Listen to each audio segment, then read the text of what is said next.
نہیں بڑا عملی قدم ہے. کل مطلب وہ اب بلا لی ہے نا 14 تاریخ کو شاید OIC بھی کی اسپیشل اور عرب لیگ بھی اور سارا سب کچھ. ہم یہی کر سکتے ہیں کہ ہم اکٹھے ہو جائیں اور جہاں پناہ کو کہیں گے ہم اکٹھے ہو رہے ہیں. ذرا دھیان کرنا یہ نہ ہو کہ بھائی اکٹھ میں کوئی گڑبڑ ہو جائے. وزرائے خارجہ سارے اکٹھے ہو رہے ہیں.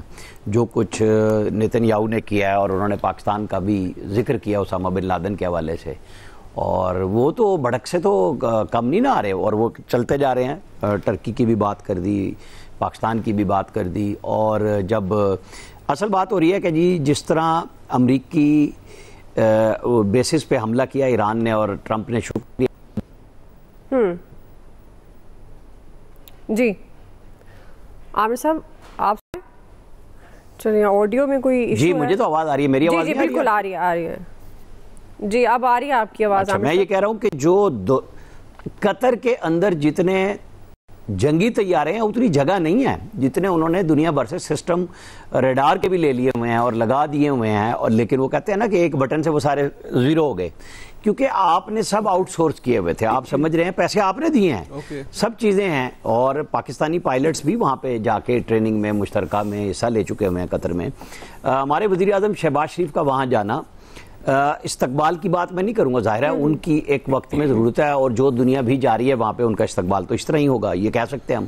لیکن پاکستان نے جو انڈیا کے ساتھ کیا ہے نا, تو عرب ممالک میں خاص طور پہ ہماری ایک ڈگنیٹی میں اضافہ ہوا. ایران نے بھی وہی کچھ شو کیا کہ ہم سب کے ساتھ کھڑے ہوئے, ہم سولیڈیرٹی پہ گئے. میں تو یہ سمجھتا ہوں کہ اب چونکہ انہوں نے قطر کے امیر نے تھوڑی بہادری دکھائی تھی جب سعودی عرب نے انہیں نیچے لگانے کی کوشش کی تھی, تو یہ اکڑ گئے تھے اور انہوں نے فوڈ سیکیورٹی کے حوالے سے اور دنیا بھر سے سارے انتظام کیے, لیکن اپنے لوگوں کو پہ تنگی نہیں آنے دی اور جھکے بھی نہیں, اور پھر جا کے کافی عرصے کے بعد معاملات ٹھیک ہوئے. تو میرے خیال میں ہمارا یہ ڈپلومیٹکلی بڑا اچھا وزٹ ہے جی. اور ہم اس میں ڈیفنس کے حوالے سے ان کا ٹرسٹ بنا ہے ہمارے اوپر. یقیناً کچھ نہ کچھ ایسی بات ہوگی اور یہ سارے ممالک کو بھی سمجھ لینا چاہیے. سعودی عرب کا ہم پہ ہے, بے شک امریکی اڈے وہاں پہ ہوں, جو ان کے جہاز ہوں, سب کچھ ہوں, لیکن یہ عملی مظاہرہ امریکہ نے دکھا دیا کہ جناب وہ ہمیں بتا دیا گیا تھا, لیکن 10 منٹ پہلے بتا دیا گیا تھا, ہم نے بھی بتا دیا تھا. بھئی آپ پوچھ سکتے تھے کہ ویلکم بیک ناظرین. ہم بات کریں اسرائیل کا قطر پر حملہ. دنیا بھر سے شدید رد عمل سامنے آ رہا ہے. مسلم ممالک کے اتحاد کے حوالے سے عملی قدم اٹھانے کی بات ہو رہی ہے, تو کس طرح سے یہ متحد ہو کر یہ قدم اٹھایا جا سکتا ہے؟ عامر صاحب آپ بات کر رہے تھے, آپ مکمل کر لیں پھر میں الیاس صاحب کی طرف جاتی ہوں.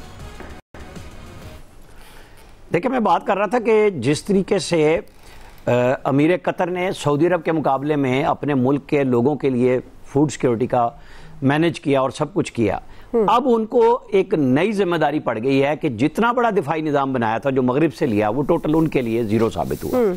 تو پاکستان ان کے پاس ایک ایسا حل ہے, اور پاکستان کے جیسے میں پائلٹس کی بات کر رہا تھا کہ وہ وہاں پہ گئے ہوئے ہیں, ٹریننگ دونوں نے اکٹھی کی ہوئی ہے, سب چیزیں ہیں. میرے خیال میں ہماری تو ظاہر ہے پرائم منسٹر نے بھی ٹویٹ کیا اترتے ہی جہاز سے کہ میں ہر طرح کی آفر کر کے آیا ہوں کہ ہم قطری عوام کے ساتھ کھڑے ہیں.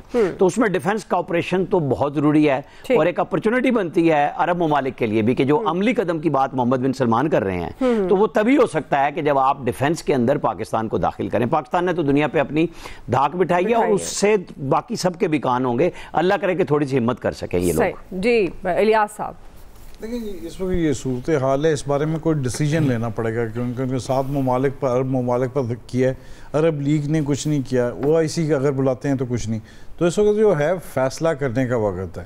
اگر یہ بالکل محمد بن سلمان آ رہے ہیں تو ان کو سب کو بیٹھ کے, امیر قطر کو بیٹھ کے یہ فیصلہ کرنا پڑے گا کہ اس نے جس طرح بھی اسرائیل نے حملہ کیا اور جس طرح سرحد کو عبور کیے, ان کی قطر کی خود مختاری کے لیے جو نقصان پہنچایا ہے ان کو, تو اس کے لیے وہ جو بھی اقدامات کرنے ہیں تو اس وقت یہ فیصلے کا وقت ہے.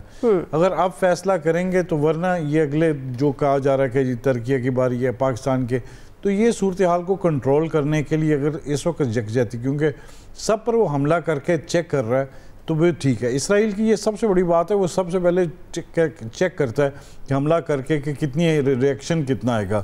اس نے ایران کو بھی اسی طرح چیک کر کے دیکھا, لیکن آگے سے ریئیکشن بڑا زبردست آیا, تو کتنے دن جنگ جاری رہی.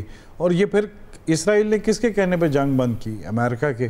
تو اب بھی جو قطر پر حملہ کیا اس کو نہیں پتا کہ سب سے زیادہ جو امریکن ایئر بیس ہے اور اس کے امریکن اڈے ہیں, امریکن جہاز کھڑے ہیں, تو وہ سارے جو کھڑے ہیں تو وہ حملہ کس طرح کر رہا ہے. تو ظاہر ہے ان کی اجازت کے بغیر تو نہیں کرے. تو امریکہ کی جانب سے بھی ریئیکشن اتنا خاص نہیں ہے کہ جس پر کہ وہ جو بند کی جائے. اور خاص طور پر قطر کہ جبکہ ابھی ان کے پریزیڈنٹ امریکن پریزیڈنٹ بھی دورہ کر کے آئے ہیں, تعلقات ہیں, تو اگر ہے اس چیز پر بات چیت کی جائے, مذاکرات کی جائیں. اسرائیل نہیں چاہتا کہ جنگ بندی ہو خطے میں, اور وہ چاہتا ہے کہ اس طرح مسلسل جنگ جاری رہے. جو عملی طور پر غزہ میں جو حالات ٹھنڈے کرنے کی بات اس کے لیے ناممکن ہے, اس نے کسی کی بات نہیں مانی.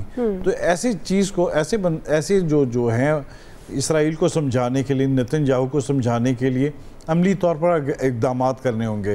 خاموشی سے بیٹھنا اس وقت مسئلے کا حل نہیں ہے, یا ان کی بات چیت, یا تو پھر ان کے ساتھ اگر خاموشی اختیار کرنی ہے, ایک کرنی ہے, علیحدہ کرنا ہے, تو پھر یہ ملاقاتوں کا فائدہ نہیں ہے. اس وقت ہے عملی طور پر بیٹھے اور بیٹھ کے آپس میں سوچ سمجھ کے ان پر باقاعدہ اس کا ریئیکشن دیں, جواب دیں. اگر امیر قطر نے کہا کہ ہم جواب دیں گے, تو اب وہ دیکھتے ہیں کہ جواب کس طرح دیتے ہیں. پہلے خطے میں جو جنگ جاری رہے ایران کے ساتھ جنگ جاری رہی ہے, تو اس میں دیکھیں کیا صورتحال ہے. اسرائیل کو پیچھے بیک فٹ پہ جانا پڑا تھا کیونکہ اس کو بچانے کے لیے امریکہ آ گیا تھا. تو اب بھی جو ہے امریکہ کو چاہیے کہ مداخلت کرے اور اس کو چپ کروائے, نہیں تو پھر یہ سارے اسلامی ممالک کو اکٹھا ہونا پڑے گا.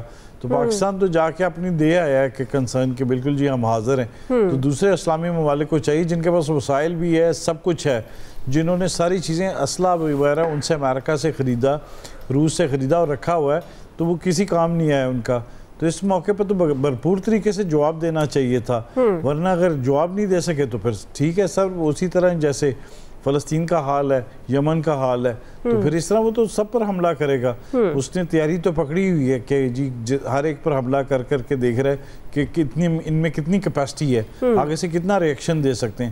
ابھی تک تو باتوں کا ریئیکشن آیا ہمیشہ کی طرح, OIC ہوگی اور اس کے لیے تیاریاں شروع ہو گئی, میٹنگ بیٹھے گی, سب ملیں گے, آپس میں بات چیت ہو جائے گی. اس کا فائدہ تو کچھ نہیں ہے. فائدہ تو اس ٹائم ہے جو باتیں موجودہ دور میں تو فوری طور پر ریئیکشن دینے کی ضرورت ہے. بالکل بالکل آپ کی بات درست ہے, فوری ریئیکشن دینے کی بھی ضرورت ہے. جی شکیل انجم صاحب, آپ کو لگتا ہے اسرائیلی دہشت گردی کو روکنے کے لیے یہ مسلم ممالک کا اتحاد ہو پائے گا؟ ساتھ ہیں ہمارے شکیل انجم صاحب.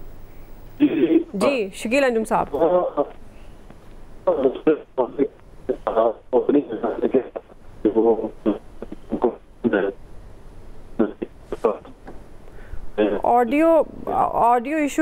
آڈیو ایشو ہے تو دوبارہ لیتے ہیں آپ کو شکیل انجم صاحب. ایاز صاحب آپ سے ضمنی سوال, کیونکہ ابھی جب ہم پہلا ہمارا حصہ چل رہا تھا پروگرام کا تو گفتگو کر رہے تھے مصدق ملک صاحب چیئرمین NDMA سے, مختصراً اب جس طرح کے اقدامات کی وہ بات کر رہے تھے, خاص طور پر آنے والے مانسون کے حوالے سے تیاریوں کی بات کر رہے تھے, آپ سمجھتے ہیں کہ جو اب تک ریسکیو اینڈ ریلیف کے اقدامات کیے گئے حکومت کی طرف سے, چیئرمین NDMA بھی بات کر رہے تھے, وہ کافی ہیں؟ کیونکہ ہم بھی سوشل میڈیا پر ظاہر دیکھتے ہیں بہت سارے لوگ ہیں ابھی تک جن کو ریسکیو ریلیف چاہیے ہے, ان کو اس طرح سے ملا نہیں ہے. تو کیا یہ اقدامات جو اٹھائے جا رہے ہیں, اٹھائے گئے ہیں, کیا یہ کافی ہیں؟ وہ یقیناً کافی نہیں ہے, اس میں بہت زیادہ امپروومنٹ کی ضرورت ہے. لیکن ایک چیز جو میں سمجھ پایا ہوں یہ ان کی گفتگو دونوں کی اس سے, کہ سمجھ آ گئی ہے کہ چیزیں ہونے کیا جا رہی ہیں, اس کو شاید ایڈریس کرنے کے لیے اگر جو باتیں انہوں نے کی ہیں اسی طرح عملی اقدامات بھی کیے گئے. جو عرب ممالک سے ہمیں شکوہ ہے وہ یہاں اگر ہوا تو پھر تو گڑبڑ ہوگی, اگلے سال اس سے زیادہ نقصان ہوگا. لیکن اگر اس ڈائریکشن میں بڑھنا ہے اور سارا ڈیٹا اکٹھا کر کے, اور ایک چیز سب سے پہلے تو ظاہر ہے ریہیبلیٹیشن ہے, لوگوں کی امداد ہے, اس کے بعد